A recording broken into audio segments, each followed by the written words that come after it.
Hey everybody, welcome back to another One Piece review. This one's going to be chapter 957 Ultimate. I'd like to start off the video in advance with an apology. I'm a little bit sick right now. I have a bit of a head cold, so if I sound a little weird, that's why. Hopefully it won't shorten the video length at all because this is a huge chapter today, so I'd like to get through everything and talk about it. So just a little warning in advance, but like I said, this is a huge chapter, so let's just jump right in. So yeah, we just jump right in with Luffy and the gang. They're on a weird duck boat thing, so I'm not sure why we have a cover spread today, but I really like it. Still no sign of Jimbei, though.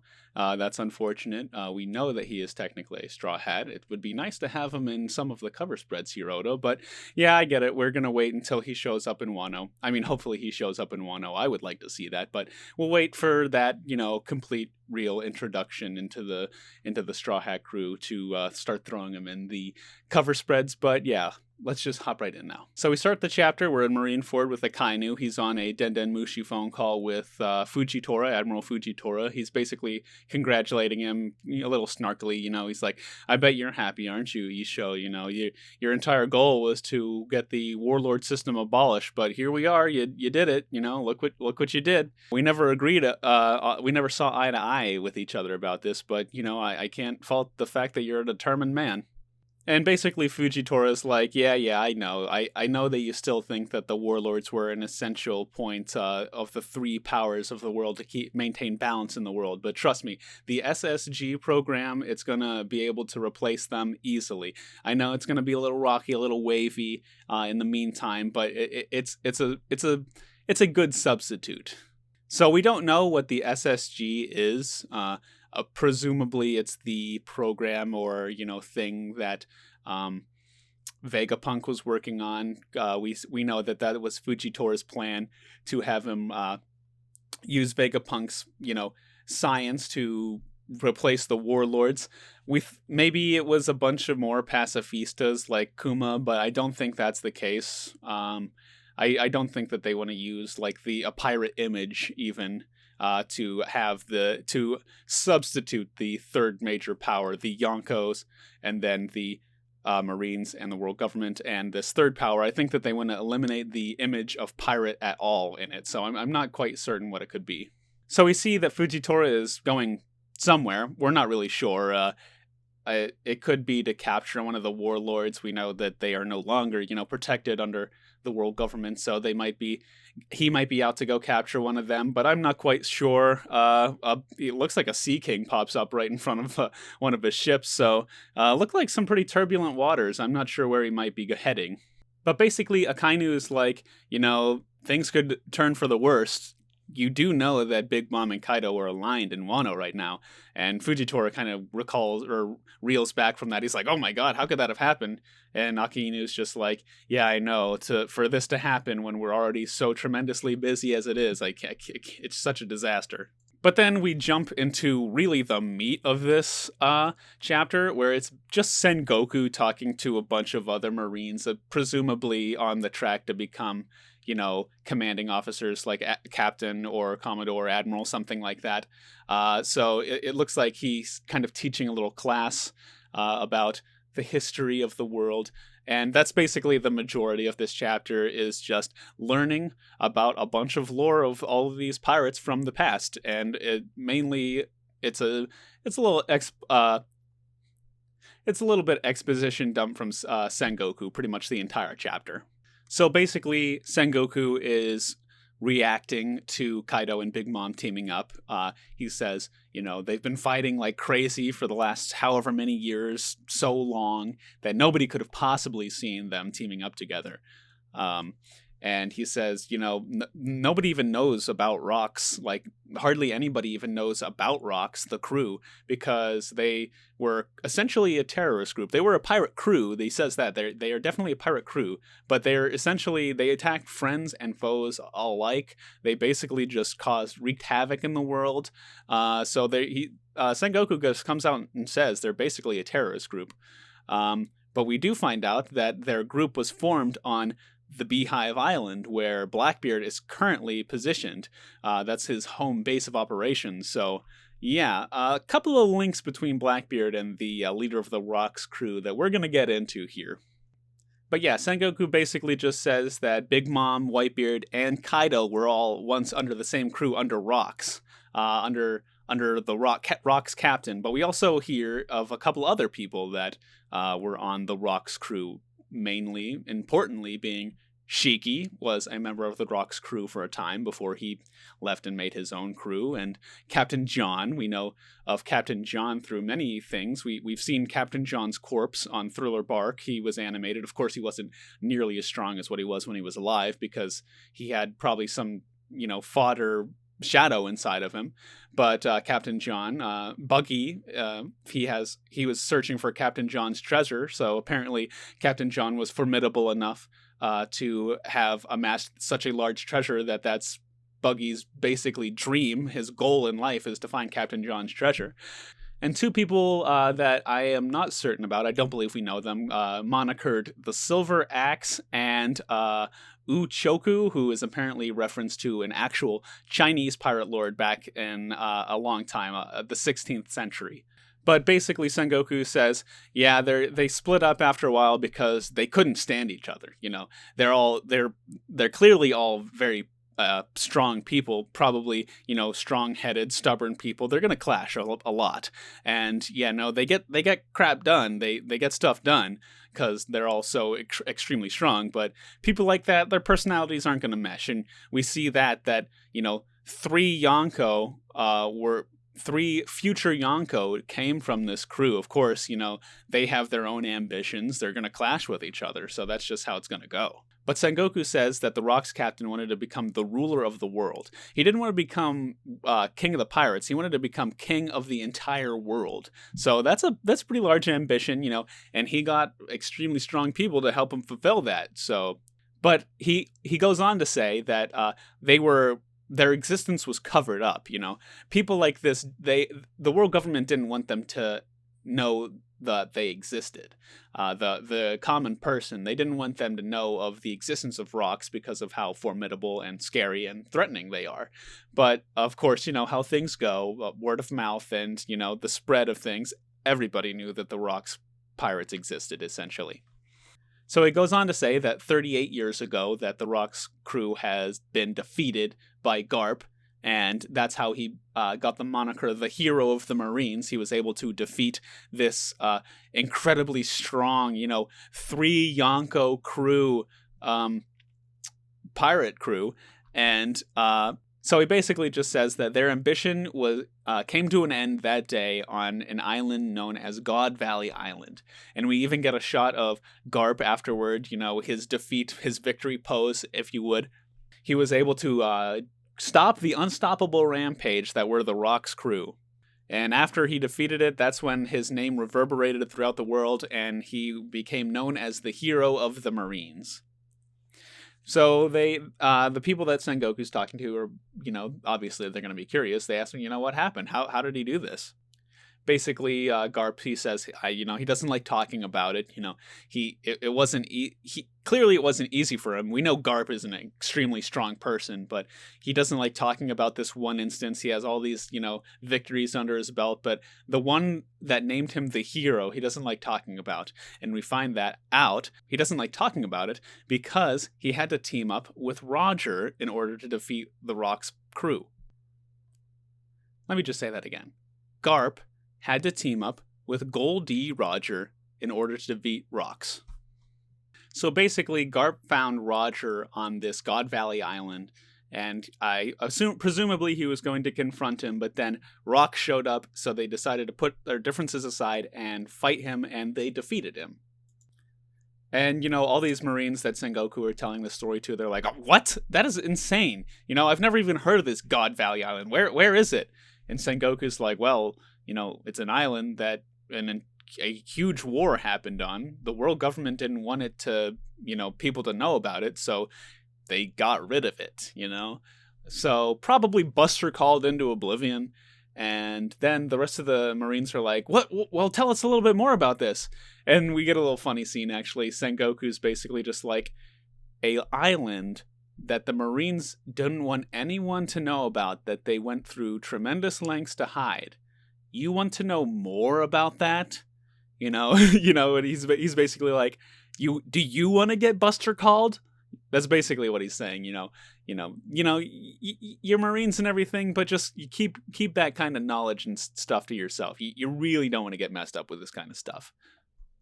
So he basically reiterates, Rox's ambition was to be the king of the world, so naturally he's going to be a part of many, insanely bad, taboo things that the world government doesn't want people to know about happening.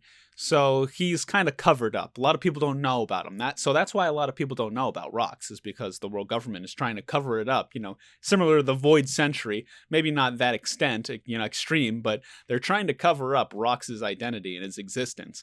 And it's kind of hard to do when you really think about it, when formerly three, Yonko were one of the world powers. 3 of the members of Rock's crew became so powerful that they became Yonko. So, it's kind of hard to hush that under the rug. One of the Marines even says, it's kind of crazy to think that one man was capable of leading 3 Yonko. He must have been an incredible person. An insane will, it's crazy. And Sengoku's like, yeah, he was probably Roger's first and most extreme rival that he had before he became king of the pirates, obviously. And Sengoku says he may have been known as Rox to the majority of the world, but his real name was Rox D. Zybeck, or Xbeck. I'm not really sure how to pronounce it. But we even get a silhouette of him here, and I'll delve a little bit into that here in a minute. But Xbeck or Zbeck, I'm just going to say Zbeck because I think that's right. We know that. We've heard that before. So not only is Rox a D, I'm just going to call him Rox, actually. So we know that Rox is a D now, so that he has an incredible will to become the king of the world. So that's how he was probably able to take on 3 Yonko underneath him. But his name, Zbeck, we've heard that before, because that is actually the name of Blackbeard's ship. It's called the Saber of Zbeck. So, and the silhouette here, this little picture we have of him, I don't want to go out a limb here, but he looks a little bit like Blackbeard. Nothing crazy, but a little bit. So there is an obvious connection between the two. I'm thinking that, Rox was definitely the Blackbeard to Roger. How Rox kind of wants to just take over the world and, rule it or destroy it possibly, just like Blackbeard wants to destroy the world now. He just wants to, create as much havoc as possible. I believe it's his inherited will. We know that, Blackbeard is also a D, so it is possible that he is a descendant of Rox. I'm not certain about that, but one thing is for certain, that he is inheriting his will of becoming the ruler of the world, because he's using his moniker or his namesake as the name of his ship. So I definitely think that there is some connection there. It's undoubtable, actually.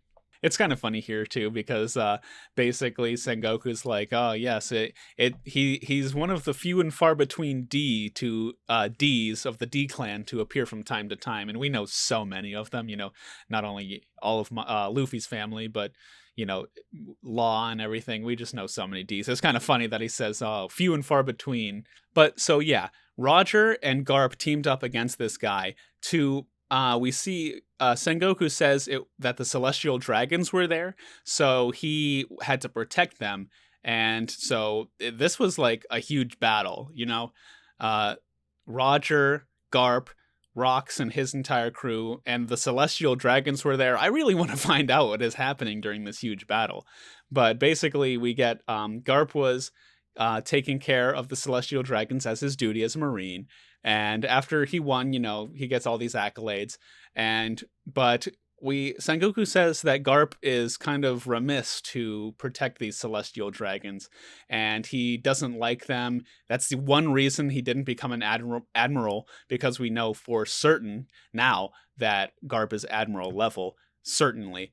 But he decided not to become an admiral because it would basically make him a Celestial Dragon lapdog, and he apparently does not like them one bit. His sense of morality does not agree with the way that the celestial dragons run things. They have slaves and all kinds of this, just a bunch of nasty stuff.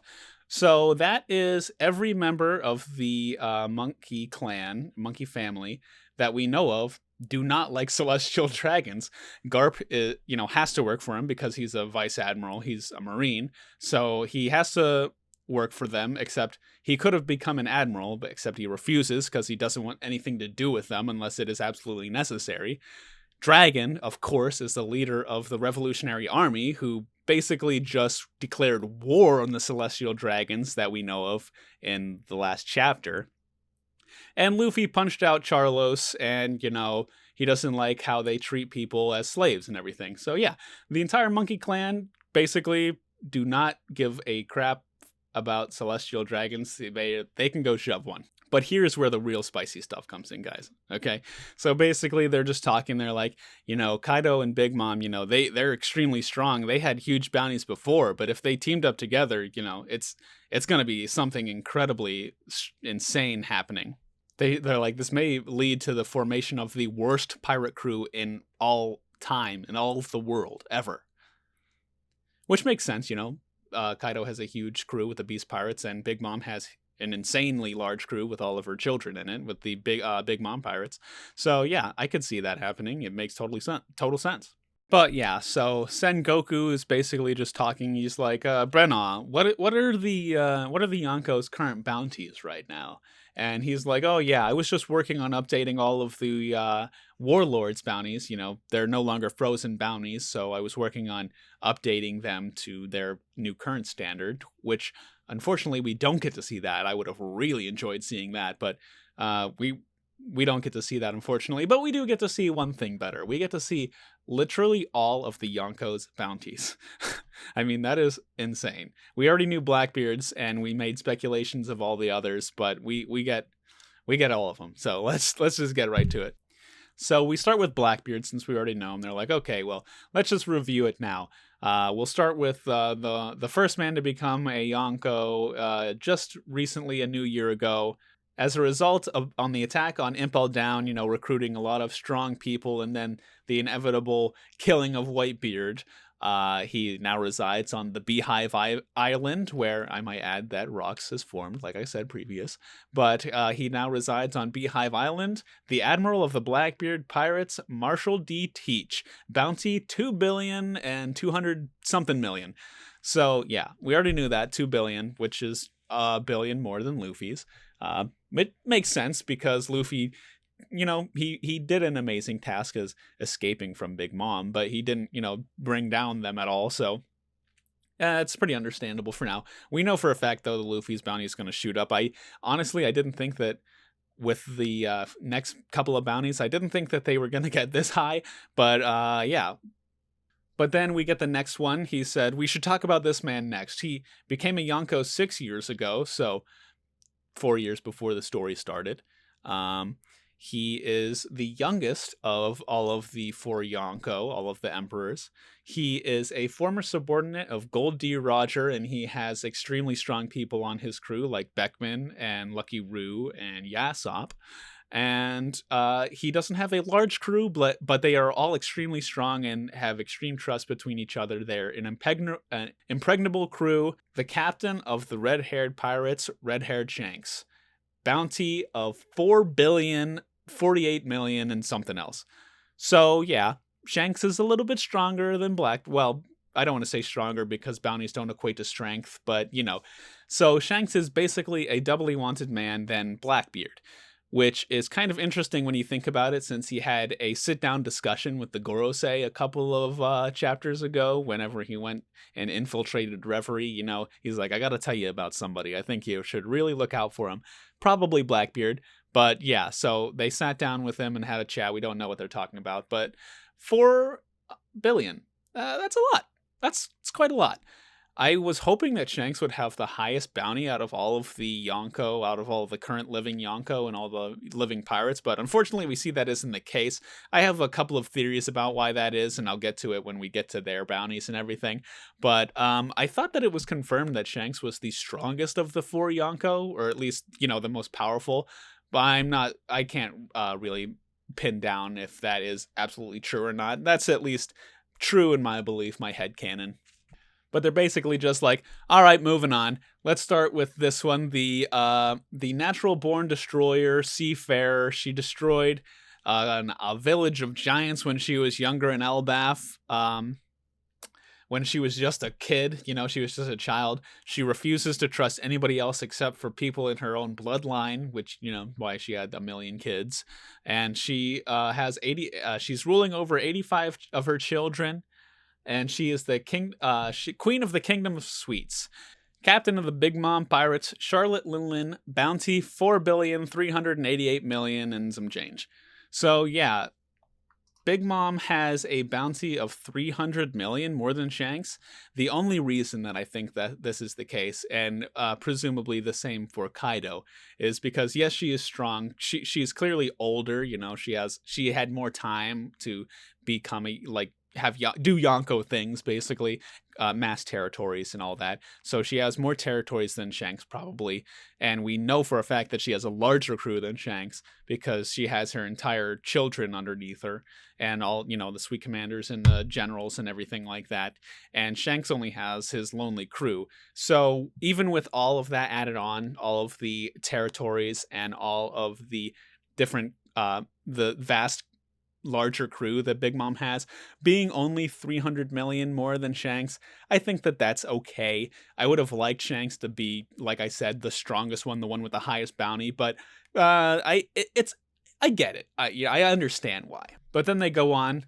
Last but not least, he may have only been an apprentice when he was on the Rocks crew, but through his sheer strength, he was able to amass a large amount of extremely strong pirates and allies to him. Sheerly because of his strength.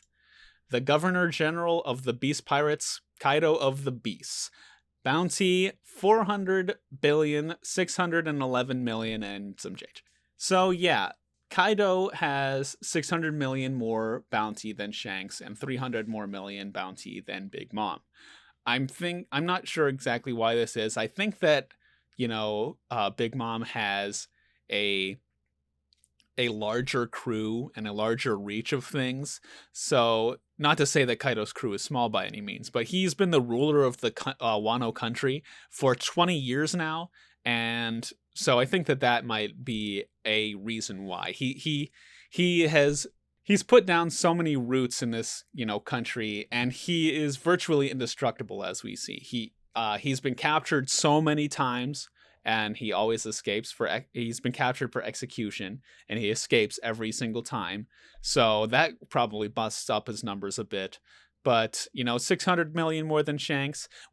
Apparently Shanks stopped Kaido from interfering with Marineford War. So clearly Shanks is comparable to Kaido, obviously. But I'm thinking that Kaido's bounty is probably as high as it is because he's escaped from the Marines so many times. He's just undefeatable, essentially. And he's, unbeatable. He's impregnable, basically. I'm thinking that is why his bounty is so much larger. I don't want to say so much larger because, it's 600 million. So I think that's why Kaido's bounty is larger than Shanks. And, of course, Big Mom is because, they're all Yonko. They're doing their thing. But they haven't been caught that we know of. Kaido's been caught a bunch for execution, but it just hasn't stuck. He's always gotten away. So I'm thinking that's probably why. And we get a little shot of the Marines and all of this is just sinking in. They're like, ugh, this is depressing. These people are really strong. It took Garp and Roger to take them down the first time, and they were just by themselves. Now they have these huge crews, and Kaido's teaming up with Big Mom. I think Garp was right. If they come back, it's going to be pretty much impossible. They're going to be shit out of luck. But they go on to say, we can no longer rely on the 7 warlords as a strength of the Marines. we're going to have to rely on the SSG, headed by Vegapunk and the science team of the Marines, to hopefully, counter them, to see if they were an appropriate replacement for the poison that was the Seven Warlords. So, that there was a lot of disdain for the warlords with the Marines, and naturally so. They are pirates. They're, they're wanted people, but they're strong, so that's why they were used. Clearly, it didn't work in the cases of Crocodile and Doflamingo, but, it's an evil necessary, probably that's what a lot of the Marines were thinking. But now that they are no longer affiliated, they can really speak all of their disdain, this disgusting just ichor that these warlords were. But then they say, on a related note, these are the bounties of the legends that were formerly in the One Piece world. So this is pretty nice to see. They don't know why they're going over this at this classist meeting or whatever, but I'm not going to complain, because we get Captain of the Whitebeard Pirates, Edward Newgate, bounty 5 billion, 46 million and some change. So yeah, the only Yonko that had a bounty of 5 billion. Kaido is close, but not quite there. So Whitebeard was truly the strongest man in the world. And basically just because of it's a shame because of his old age that, he couldn't fight as much, and that he died at Marineford, unfortunately. But then we get the bounty for Gold D. Roger, the captain of the Roger Pirates, the Pirate King Gold D. Roger, bounty 5,564 million. They go on to say no single pirate has ever surpassed either.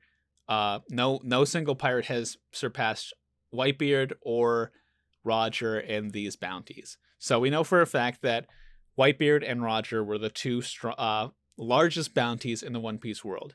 They go on to say, however, that if Kaido and Big Mom team up, then surely their bounties combined, will skyrocket past these two, which, just combining their numbers as it is would already, boost it past them. But I'm thinking that it's just something incredible. But I don't think that they're going to have to worry about it for that long, because either their relationship, their alliance isn't going to hold up, or they're just going to get defeated at the end of, Wano as it is. So I don't think that they're going to have to worry. So as it stands now, Whitebeard and Roger are going to probably remain the two largest bounties. Except at the end of the series, Luffy's going to surpass that, which, when you think about it, that's quite a long way to go. That's 400 billion berries that Luffy has to amass. It's insane to think about. Whenever he got his 1 billion berry bounty, we were all like, oh my god, I can't believe it's that high. So I'm not sure what Luffy's going to have to do. Probably just taking down Kaido and maybe Big Mom. That would be enough to boost him up quite, probably, at least Blackbeard level, maybe Shanks level. But yeah, he's going to have to do a lot. He's got some heavy lifting ahead of him to make it past Roger's level. At Sakazuki walks in on this, this little talk, and he's like, Akainu's basically just like, hey, Sengoku, we're not sending anybody to Wano, all right? We don't have the forces for that. They're not affiliated with the world government as it is. It sucks that Kaido and Big Mom are on there. They're teaming up, but we're not sending anybody. And Sengoku's like, yeah, I know. I didn't even think about, sending it. Of course we weren't going to send anybody. And Sakazuki's just kind of like, if pirates are capable of, maintaining these relationships with one another, there's always got to be some motive behind it. I just don't get it. They're always out for themselves. They're all selfish. And Sengoku's basically just like, speaking of which, there was a pirate from Wano that Whitebeard, Roger, and Shanks, they had a relationship. It's like, oh, you mean Kazuki Oden? Yeah, he used to be division commander for Whitebeard before he went on Roger's last journey with him. So we know now that the second division commander position that Ace took over, however many years ago, I can't quite recall the timeline right now, but that was probably Odin's position, because we know that it was open for a very long time before Ace decided to take it and take the helm. So yeah, Ace is Kazuki Odin's predecessor, apparently, in that position anyway. But Sengoku's like, just theorizing, this whole situation can't have anything to do with Odin, can it? And he's basically like, well, it seems like Wano's kind of the common factor here. It's a bit too much of a coincidence, don't you think? So there might be something more to Odin here. I'm not sure what Oda's trying to imply here, but it's quite interesting to think about. Certainly, there's a common link between Odin and a lot of famous pirates, Shanks, Roger, and Whitebeard, of course. So I'm not really sure what they're getting at. But that's the end of the chapter, and there isn't even a break next week, guys. Oh my gosh, it's so exciting. I don't know where we're going from here. I'm not sure if we're gonna head back into Wano or if we're gonna have more things like this. If Oda keeps up with these, exposition dump chapters, I'd be fine with that. I know a lot of people would be fine with that, but a lot of people want to get back to Wano too. So either way, I would be extremely happy with either. This was a fantastic chapter. But yeah, let me know what you guys think. Let me know what you think about all of the things we learned about rocks. Let me know if you have any theory about Blackbeard's connection with rocks and, his inheriting his will. Let me know what you think about all of the bounties that we heard. If you think that Shanks is stronger than all of the other Yonko, why his bounty is lesser, aside from Blackbeard. And if you want to count Luffy, the fifth Yonko, but let's not. The fifth Emperor, of course, but let's not do that. So why is Shanks' bounty lower than the rest of what could Sengoku possibly be hinting at here with Odin, his relationship with all of these, the Pirate King and Whitebeard and everything, if there's something else here. Yeah, so let me know what you think. Anyway, guys, that would be my review. Thanks for stopping by, everyone.